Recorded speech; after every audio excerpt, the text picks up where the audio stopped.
Today's World Insight. Timely, accurate information in time of pandemic. The cure for misinformation going viral? Is media the problem or the solution? And a documentary on the ties that bind the Chinese and Americans. The lowdown on Better Angels from the film director and producer. These two great countries can rise together if the leadership of both countries figure out the policies for that to happen.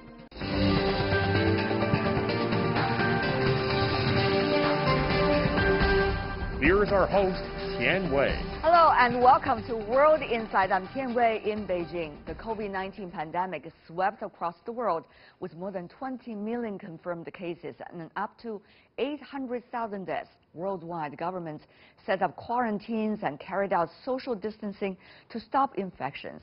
Mass media and social media platforms play a crucial role in providing accurate and timely information on the pandemic. Since little was known about COVID-19 back in the early days, fake news, misinformation, and rumors sent people into panic and making irrational decisions. The rapid spread of misinformation on social media platforms such as Twitter, Facebook, and YouTube worried public health authorities. What role, indeed, does media play amid this pandemic? What can be done to stop the outbreak of misinformation? Let's loop in our panelists from different parts of the world.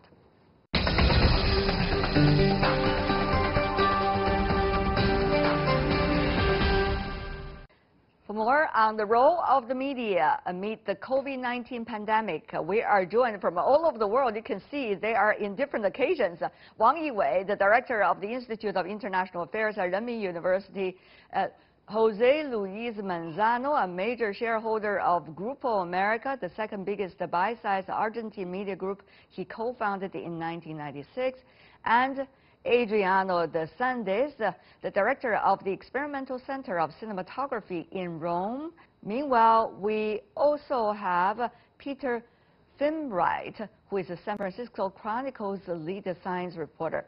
One thing here for a small note, we have Mr. Manzano, Mr. De Santis, and Professor Wang. All of them are with the think tank, the Belt and Road Media Community. I want to welcome to all of you. First of all, gentlemen, I want you to give me some idea of how you would assess the role of the media. If you think the role of the media during the pandemic is satisfactory, you raise your hand. Let's have a survey. Voila, no one. Oh, there's one. Pete, do you want to raise your hand or not? Well, yeah, I'm raising my hand because the role of the media is to provide information, and I think, and accurate information. It can always be better, and there's always going to be criticism of the media. And in a global pandemic like this, where information is changing constantly, it's going to be difficult. So, no, you can never be satisfied with everything, and you should never be satisfied. But the effort should be to continue to improve and to always get the best information and most accurate that you can. Okay, so Peter raised his hand. Is there anyone else that's raising the hand that I didn't see clearly? Okay, so 3-1. The other three gentlemen are not satisfied with the media's role over the time of the pandemic. Just remember, Peter is a journalist in practice. He's working for the San Francisco Chronicle, covered every beat over the past decades he worked there. What about the other three gentlemen? Let me ask Mr. Manzano, your thoughts. Yeah, it's well, I'm not satisfied because the media got taken by surprise, got captured in the middle of a political and geopolitical battle, and got captured in every country into ideological approaches, even very unscientific approaches to it. So the leadership on the countries was not clear enough beyond their frontiers inside each country, the leadership behave better or worse, and then the media cover that like a soccer match, and also open the window to tons and tons and unscientific opinions and things.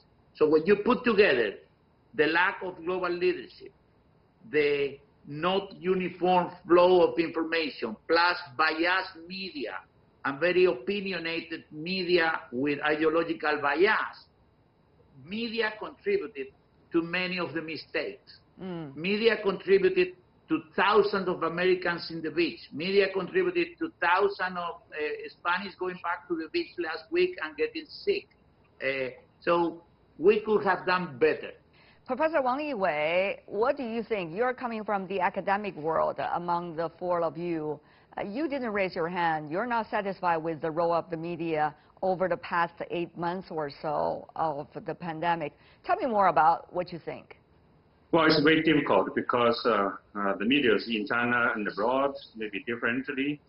And most importantly, the people live in a difficult time. They have a very bad temper with a psychology problem. People are easy to blame anything, anybody, including the media.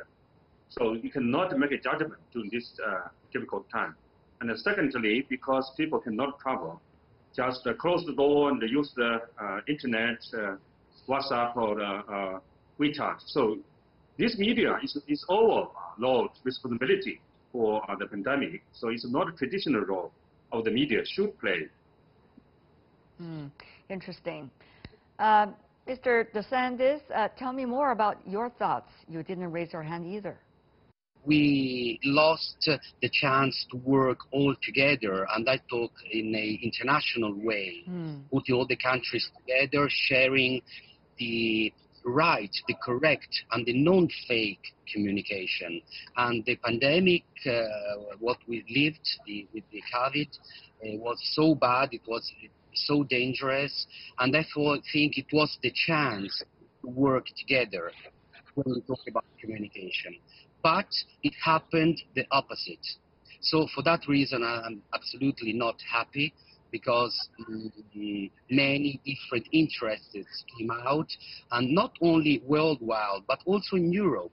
You know, also the European community, which should have been together, working together. Each country went in its own direction, and there was not a common thought about what was happening and the common strategy. Even there are so many different changes in the world happening at the same time, also unprecedented.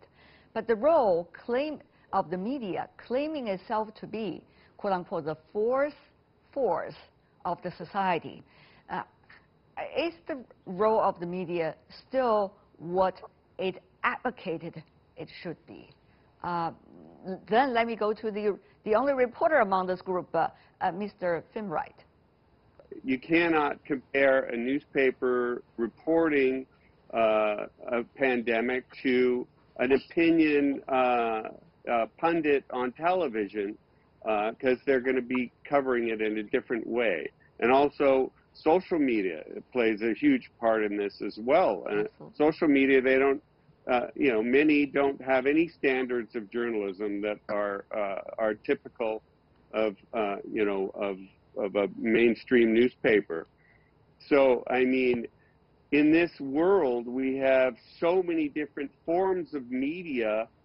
I think the key is that people focus on the trustworthy ones, and because there are some that aren't trustworthy, frankly, and it's not necessarily newspapers, but social media, blogs, so many ways people communicate now that has changed, but, and you know, we're in that climate. Peter, just to be fair, go ahead. When you are saying some are trustworthy, well, others may not be trustworthy. So here comes the thing. What kind of standards are you using, or anyone is using, to describe some media organization or individuals or platforms are, you know, trustworthy or not? I want to ask that question to Mr. DeSantis, since you are working on cinematography and working on movies, and which might be having a little bit different standards compared to what Peter is doing every day. Tell me more about your thoughts of the role of the media should be at least. Yeah, I think, when we talk about media these days, now we are talking about communication. And if you compare everything to the past, everything is more difficult because we've got so many platforms, so many social media, and so many fake news. So it's very, very difficult to give the right information. For that reason, people tend to be very confused, or maybe tend to have a wrong idea about what's happening. And specifically, I think that obviously the future is to communicate through the video, through reportage. And for that reason, I think that we need, as I work on training, we work, on that field. I think we should train the new students, the young people, on one side to produce the right information, the right video products about information, but at the same time we also need to train and to teach the young people, to understand to try to understand find the correct information. When you see geopolitics these days, is quite taking all the attention of politicians. And politicians used to be a great source for media coverage about what's going on in the world. So now here's some of the tricky part, which is whether the politicians are trustworthy or not anymore, and whether governance within various societies should be trusted or not. And then there's also the issue about the relationship between political parties, politicians, and also the funding and the source of the media. Very complicated structure, Professor. Well, I think the media should be balanced between the scientific and cynic responsibilities, and also take the balanced role between domestic and international politics. The first balance showed the story that 20 years ago, if you Google or Baidu suicide, they can show you at least 20 ways to kill yourself. So it's very scientific. But now, if you Google and Baidu suicide, the first emergent call you need to seek the help is not to show you how to kill yourself. I think that's the social responsibility. It's not just about science. What the meaning of the suicide. In the pandemic crisis, I think the media also should keep a balance of what it is and what should tell to the truth. And secondly, of course, domestic, international also should be balanced. What happened domestically, we need to tell the people and also to tell the world. At the same time, we also need to make differences that the news politicize, stigma, as popular between like the U.S. and China, confrontation. So this make the people difficult to tell the truth from the scientific observation, or how to get out from the geopolitics rival to tell what happened differently, how to shape the diplomatic relations. Okay. Whether we should have the notion that the media will be able to rise above all the political differences and the societal, traditional, cultural differences, and be able to do their own independent work and have enough resources to do that. Or media, by nature, is being driven by the surroundings and definitely will be hugely impacted by the environment in which it exists. So it sounds a little bit philosophical or abstract, but I know after running media organizations for years, for decades, Mr. Manzano, you know exactly what I'm talking about. Let me first, I will refer to something that Peter was saying. Okay. Is when you know your role and you know what you want to do, you stick to it. is go like to Ulysses sticking to the boat instead of going to the silence. They say you stick to it. So you try, in any situation, you try to produce objective, unbiased, check, double check, triple check information, and with that you create a flow that go to your readers or your viewers and gets it back, and you survive basically getting the support of your followers. Then obviously there is a bias. There is always a bias. And these extreme situations challenge your to try to provide an unbiased coverage. And how challenge? It challenges for politics, it challenges for financial reasons, but it also challenges because of prejudice and ignorance and fear. So for us it has been very, very challenging, and we had to adopt an editorial position supporting the quarantine. And we had to support the quarantine, and that became political. We had to support the quarantine. And we had to support the quarantine because our health system is weak. So if we couldn't support the quarantine, we will count the death in thousands very fast.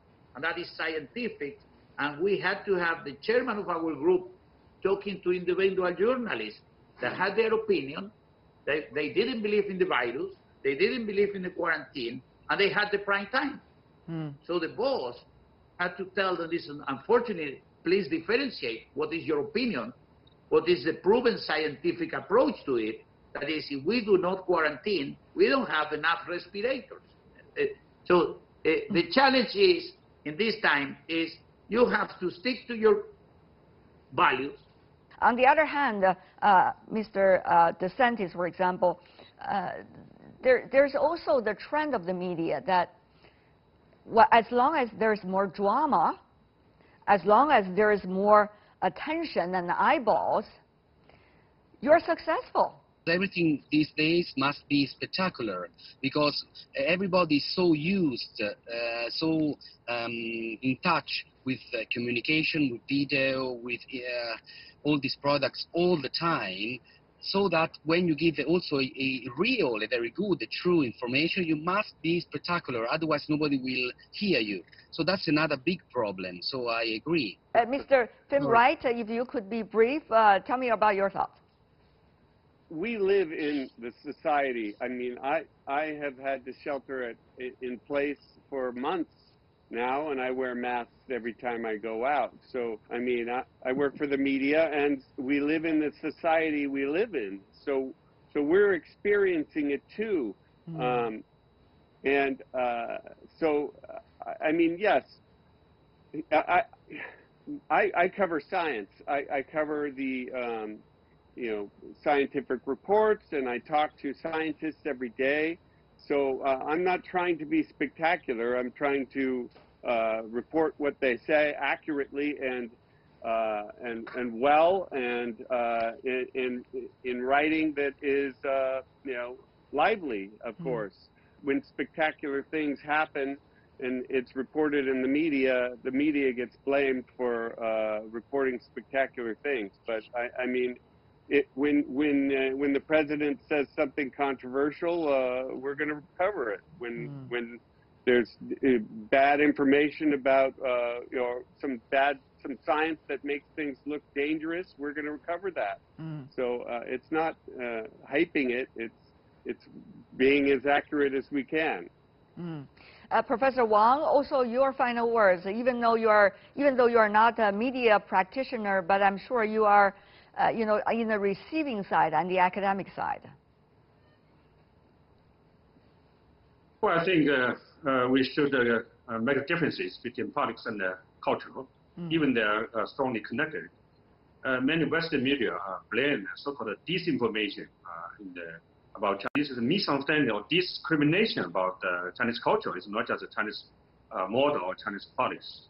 The Japan, South Korea, Singapore, China prefers collectivism and also order, and also maybe utilitarianism and not just too much like the Americans, individualism or liberty, and or maybe trust, not so much trust the government. So the Eastern civilization more trust the government. So this culture, I think, political culture is more important. Many medias put this as ideology, as the political system differences. I think that's misguiding of the media. I want to thank all of you to playing your role as much as you can in the right way over the past 8 months. Thank you so much for your input. Wang Yiwei, Jose Luis Manzano, Adriano De Sandes, and Peter Finwright. Really appreciate it. Be well and be safe. And stay with us here on World Insight, still to come on our program. A documentary on the ties that bind the Chinese and Americans. The lowdown on Better Angels from the film director and producer right after this break.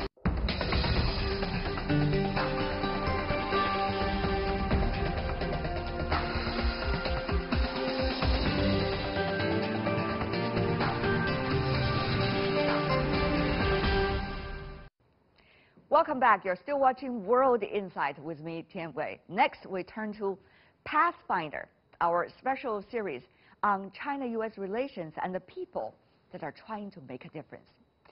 In the eyes of those who view global dominance as a zero-sum game, the rise of China threatens the prosperity of the U.S. But this narrow view is not shared by all. Today, let's meet Oscar-winning filmmaker Malcolm Clark and producer William Mandel, who have been working on a mission to turn around the mainstream Western narrative on China. They brought stories of ordinary Chinese and Americans to the big screen. Their documentary called Better Angels in Us, and also shines light on common Chinese and American people, such as Texan football coach in Shanghai, who realized that he's the American dream in China, and a Chinese businessman in Iowa who built a China-U.S. franchise house as part of his China dream. Called Accidental Diplomats are the real people that are making a huge difference. Listen in. There are comments suggesting it is very propagandic. I just wonder, from a producer and the director's perspective, how do you see those comments? The problem with making a film on this subject today is that the situation has hardened so much that in America, if you do not make an anti-China film, an overtly anti-China film, then we are accused of being pro-China. Now, I can say for myself, and I think for Bill also, we are certainly not in this film trying to make a pro-China or a pro-America film. The film is pro-America and China getting along. Well, Mr. Mandel? We wanted to create a call to action. We wanted the American people and the Chinese people, as distinct from their governments, to become true stakeholders in what is, without a doubt, the most important bilateral relationship in the world. Obviously, we've reached a critical inflection point in the U.S.-China relationship, and there's no more important time than now to have an informed citizenry.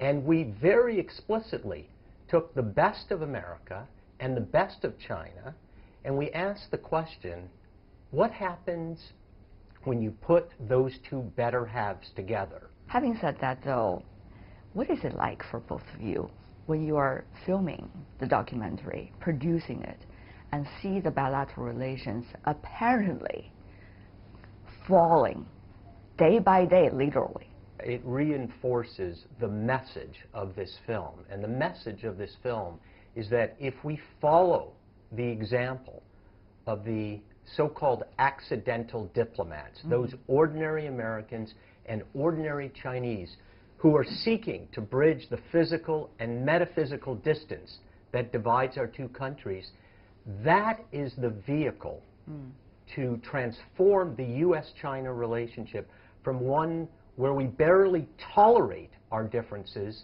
to one where we can start capitalizing on our differences.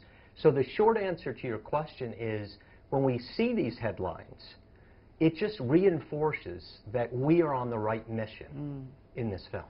There are a lot of stories you told, beautiful stories from both sides in the documentary. But the question is, I mean, there are enormous amount of stories going on, undiscovered. So how are you selecting your stories? And to what extent are you selecting your stories and go deeper about that story and that person? We filmed 800 hours of film. Oh my God, my friend, did you? We chose 1.5 hours. So the vast majority of these stories did not make it into the film. The stories that made it into the film were stories which were emotionally resonant and by implication told more than just the stories of the individuals. They had a greater and wider impact. Give me some examples. So, for example, one of the things that we had noticed as we made this film was the extraordinary price that ordinary Chinese people have paid for this economic miracle. This didn't happen overnight, and it didn't happen without a lot of pain and effort and dedication on the part of the Chinese people. I don't think that Americans understand that. They don't see it. And so we wanted to tell a story which was emotionally engaging. You know, a young man who goes to Africa, who separates himself from his family, who doesn't see his unborn and then born child. Those things are terribly difficult emotionally, and they're very resonant. And then, at the same time, we see this is the price. 喂，啊，该听得说了，刚刚在玩嘛。晚上做梦了，梦见儿子的。做梦了梦见？晚上做点了好吃的吃，然后开开心心的过年，嘎。好，好，再见了，嘎。哎，好，再见，嘎，拜拜。拜拜。来。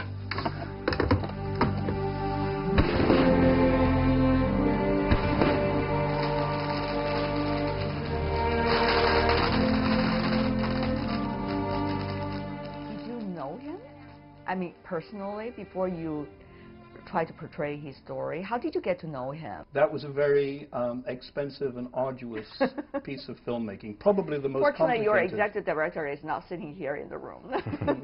No, that's because they're trying to figure out how to pay the bills. We had a very, very good team of researchers. We had an excellent Chinese producer, Han Yi, who supervised all the Chinese and helped very strongly select all these people.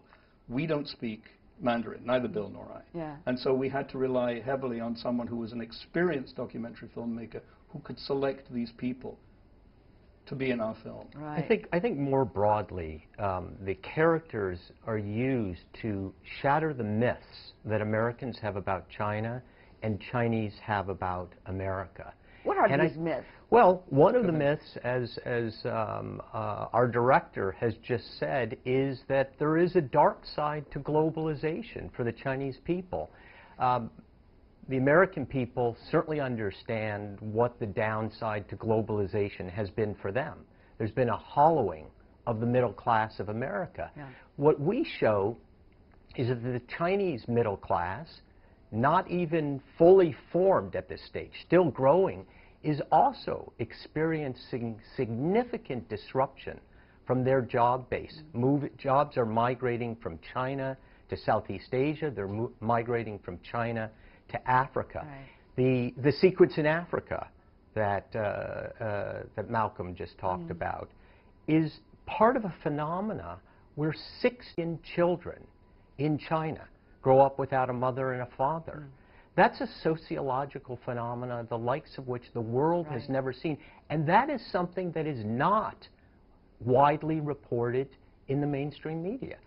It's very interesting. We always assume we are climbing the highest mountain in the world, every one of us.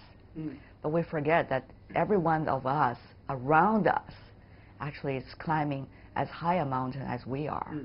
So it's very important that we are thinking with empathy and sympathy for the others as well. I think the other thing is that and we show this, I think, in the film as well, the Americans and the Chinese are really kindred spirits. The China of today has great similarities with America's own frontier past. China today is willing to take risks that America used to take and now shies away from. And I think if we can harness this greater appetite for risk on the part of the Chinese and deploy that to underdeveloped areas of America, to the so-called forgotten class, those long-term unemployed that were the first victims of globalization, I think that could be transformational for the U.S.-China relationship. Beautiful said, but many would say, are you doing your wishful thinking? I mean, are you trying to say better angels will be the guide for us for geopolitics? There is absolutely no reason why the rise of China needs to coincide with the decline of the United States. These two great countries can rise together if the leadership of both countries figure out the policies for that to happen. All right. Is Mr. Mundell have wishful thinking, Mr. Clark? Well, if he does, I share it. It's very easy to criticize anyone who tries to bring together two great superpowers, and obviously a 90-minute film can do very, very little. The problem is that the American press seems to have been obsessed by 4 or 5 big issues, all of which are hugely important in the relationship between America and China. And they very rarely look beyond those issues. If we can affect public opinion, all the people who have seen this film in China, and we've shown it to students and we've shown it to policymakers, everybody has said that they agree with the philosophy, the underlying theme of the film, which is very simple. It makes no sense for two superpowers on the planet not to do everything in their power to get along. The big problem that I see, and it's something that we try to address in this film, is that I feel there's a real information deficit between the two countries, which we try to address a little bit in the film, but the Chinese indisputably understand America way better than Americans understand China. China is in so many ways becoming what we sort of imagine ourselves to be. People go to China to get a glimpse of the future now, when it comes to infrastructure and technology. And for us in the United States, that's threatening.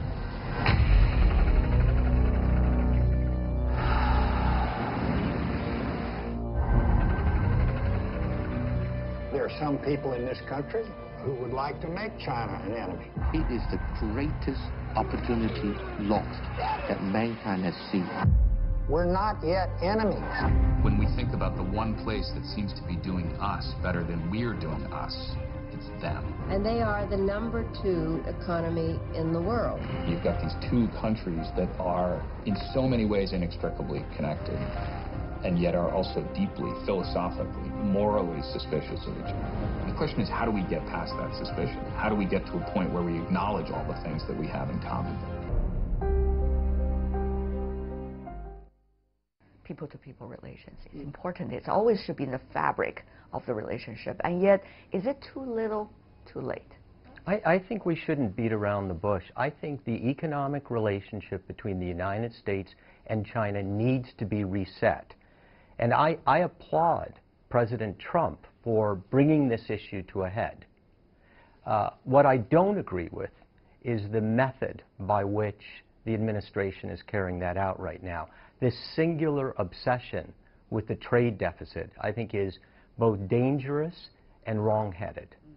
I worry about the infrastructure deficit in the United States. I worry about the fact that there are 30,000 schools in America with chip paint. I worry about the fact that we don't have a single mile of high-speed rail line in America.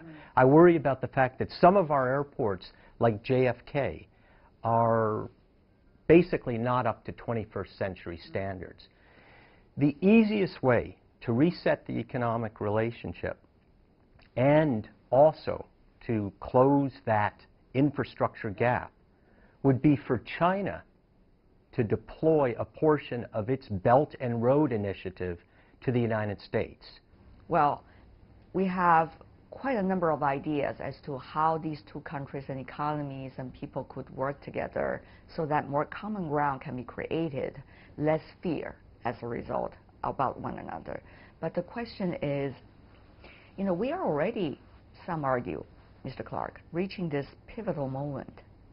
The two heads of state have to decide which path they would prefer these two economies and countries to grow, whether grow ever more apart, or we can turn a little bit from both sides and gear ourselves a little bit closer than we used to be over the past few years. This is the pivotal moment, and therefore the question once again comes back to you.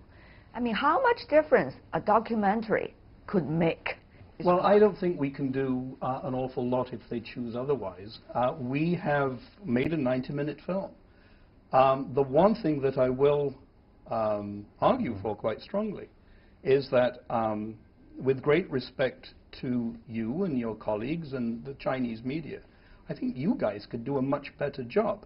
I don't think you should be looking to people like Bill and I to come and make a film about China-America relations and about the Chinese people. Are you trying to turn the table, Mr. Clark? Yes, I am. I am trying to very gently and very constructively say, if China was better at telling its own story to the world, and I don't mean propaganda. That does not work. It doesn't wash in the West. We know it's propaganda and we dismiss it. Let me finish. So what I'm saying is, if you guys, instead of making propaganda, would make honest-to-goodness films about the loves and hates and triumphs and failures and struggles of the Chinese people, as they have brought about this extraordinary miracle in the last 30 years, if you could do that and help us do what we do, together we can tell the Chinese story to the rest of the world in a way that the world does not find suspicious or frightening, but they actually admire China. Let me just add to that, because I think this is important. They said the exact same thing about another film, that it would never create the kind of dramatic change that its proponents argued it would. That film was called Inconvenient Truth. It ended up grossing $110 million on the box office, but more importantly, it changed the agenda, the environmental agenda of the largest economy of the world, the United States of America. Both of what you have just said reminds me of the fact that, for example, Mr. Clark is not necessarily that familiar with China-U.S. relations before he's working on this movie. And yet, through the process of making the movie and working with Bill and some of your colleagues from both countries, you have become a very passionate speaker and advocate of this relationship. This must be quite a process, I would say, for you personally. How did that work? You know, 5 years ago, I knew very little about China. Bill asked me to make the film. It was Bill's passion and it was Bill's drive that persuaded me to make the film. And Bill enjoyed, together with you, the fact that you didn't know much about China before this, and yet this is a discovering process for you. In a sense, the perfect person, because I didn't know anything. So it was tabula rasa. I was a blank sheet. I came with no preoccupations and more important, no prejudices. And we wanted a fresh look. That was the whole idea of the film, because the old way of looking at it had been done. See? And where is the fresh look now? Well, less fresh. Less fresh. Yes. Much fresher, I would argue. Yes, yes. I'm wilting a little bit. But the interesting thing is, I have become a great admirer of China. I don't think that China is perfect in any respect. And people who say, oh, you become totally pro-China. I'm not pro-China. Remember, I'm English. I have no kind of dog in this fight. You know, I still give both of them a B+. I don't give them an A, because they could do better. There has never been a time where either both the American people and the Chinese people have been more curious about this relationship. So in that sense, the timing for the release of this film could not have been better. A film, especially a good film, is a weapon. It's a weapon which can change hearts and it can change minds. What I hope for with Better Angels is that it provokes more soul searching in the United States, and that people see it and they see a little bit of the soul of the Chinese people in this film. If we can do that, and if we can show the Chinese government and the Chinese film community that a film like this can change the needle, can push the needle just a little bit, then I think we've done, we've fulfilled our mandate. We've done a little bit to change things in the world, and frankly, we can't really hope for more than that. Well, I would feel proud if I felt we'd done that. The Better Angels in Us. Thank you for the film director and producer. And that's all the time we have for today. If you'd like to see more, search World Insight or check out our YouTube channel. Follow us on Twitter and Facebook. I'm Tian Wei. On behalf of the team, thanks for watching. Bye for now.